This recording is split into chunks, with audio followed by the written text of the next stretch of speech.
दिल्ली का लाल किला अपनी ऐतिहासिक ग्रैंडर के लिए प्रसिद्ध आज एक नए रहस्य का गवाह बन रहा था। ध्रुव और माया दोनों युवा इतिहासकार एक अनमोल कलाकृति की चोरी की जांच में जुटे थे। यह कलाकृति एक प्राचीन मूर्ति थी जिसे क्यूरेटर ने अपनी देखरेख में रखा था। लेकिन जब क्यूरेटर संदिग्ध परिस्थितियों में मृत पाया गया तब मामला और भी जटिल हो गया। ध्रुव की तेज नजरें इस हत्या के पीछे छिपे गहरे रहस्य को उजागर करने के लिए बेताब थीं। जैसे ही ध्रुव और माया ने क्यूरेटर के कार्यालय में प्रवेश किया, उन्हें वहां का माहौल अजीब लगा। दीवारों पर लटके चित्र और भित्तिचित्र जैसे बोल रहे थे, लेकिन क्यूरेटर की टेबल पर बिखरे कागजों ने उन्हें और भी अधिक परेशान किया। ध्रुव ने एक कागज उठाया जिसमें कुछ अजीब नक्काशे बने हुए थे।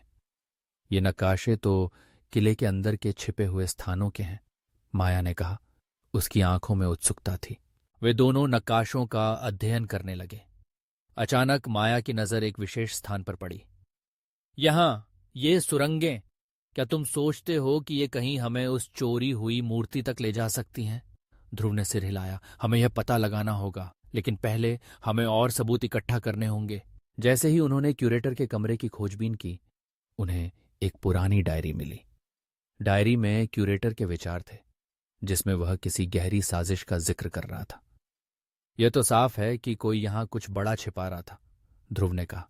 माया ने डायरी को ध्यान से पढ़ा और एक पंक्ति पर रुक गई। यहां लिखा है, सुरंगों में छिपा है सच। उनकी खोज उन्हें किले के अंदर की सुरंगों की ओर ले गई। किले की दीवारों के भीतर अंधेरा और रहस्य छिपा हुआ था। जैसे ही वे सुरंग में प्रवेश करते हैं, ध्रुव ने एक अजीब सी आवाज सुनी। क्या तुमने यह सुना? माया ने पूछा। ध्रुव ने चुप रहकर ध्यान दिया। आवाज धीरे धीरे स्पष्ट होने लगी, जैसे कोई उन्हें बुला रहा हो। सुरंग में आगे बढ़ते हुए उन्हें अचानक एक रहस्यमय आकृति दिखाई दी। वह आकृति धुंधली थी, लेकिन उसकी उपस्थिति डरावनी थी। तुम यहां क्यों आए हो? आकृति ने गुस्से में पूछा। ध्रुव ने साहस जुटाते हुए कहा, हम यहां उस चोरी हुई मूर्ति की खोज में आए हैं। हमें पता है कि तुम क्यूरेटर की हत्या में शामिल हो। आकृति ने हंसते हुए कहा, तुम्हारी हिम्मत अद्भुत है, लेकिन तुम यहां से जाओ, नहीं तो तुम्हें पता नहीं चलेगा कि तुम्हारे साथ क्या होगा। ध्रुव और माया ने एक दूसरे की ओर देखा। यह स्पष्ट था कि उन्हें आगे बढ़ना था। हम तुम्हें नहीं छोड़ेंगे, माया ने कहा। आकृति ने अचानक एक हाथ बढ़ाया और अंधेरे में गायब हो गई। ध्रुव और माया ने एक दूसरे को देखा और आगे बढ़ने का निश्चय किया। जैसे ही वे सुरंग में आगे बढ़े, उन्हें एक पुराना कक्ष मिला। कक्ष में कई प्राचीन कलाकृतियां थीं, लेकिन एक मूर्ति ने उनकी नजर खींची।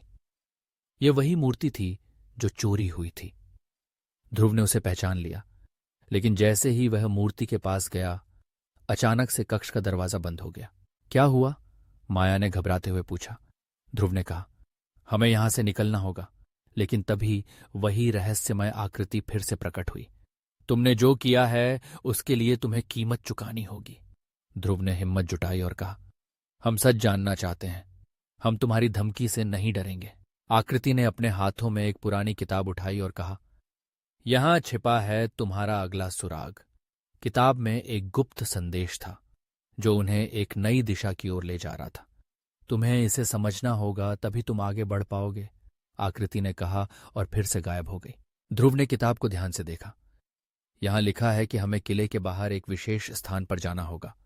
वहां अगला सुराग छिपा है, माया ने कहा। हमें तुरंत चलना चाहिए। वे सुरंग से बाहर निकले और किले के बाहर की ओर बढ़े। ध्रुव की सोच में रहस्य और रोमांच का मिश्रण था। क्या तुम सोचती हो कि हम सच में उस अगली पहेली को हल कर पाएंगे? माया ने पूछा। हमें कोशिश करनी होगी। हमें पता नहीं है कि आगे क्या होगा, लेकिन हम इसे नहीं छोड़ सकते, ध्रुव ने कहा। जैसे ही वे किले के बाहर पहुंचे, ध्रुव ने एक नया संदेश पढ़ा। सच हमेशा छिपा रहता है, लेकिन जो उसे खोजते हैं उन्हें कभी हार नहीं माननी चाहिए। इस संदेश ने उन्हें और भी अधिक प्रेरित किया। ध्रुव और माया ने एक दूसरे को देखा और एक नई यात्रा के लिए तैयार हो गए। उनकी आंखों में जिज्ञासा और साहस की चमक थी। जैसे ही वे नए सुराग की ओर बढ़े, पाठक को यह एहसास हुआ कि यह केवल शुरुआत थी। अगली कड़ी में उन्हें और भी गहरे रहस्य, खतरनाक मोड़ और अद्भुत खोजों का सामना करना होगा।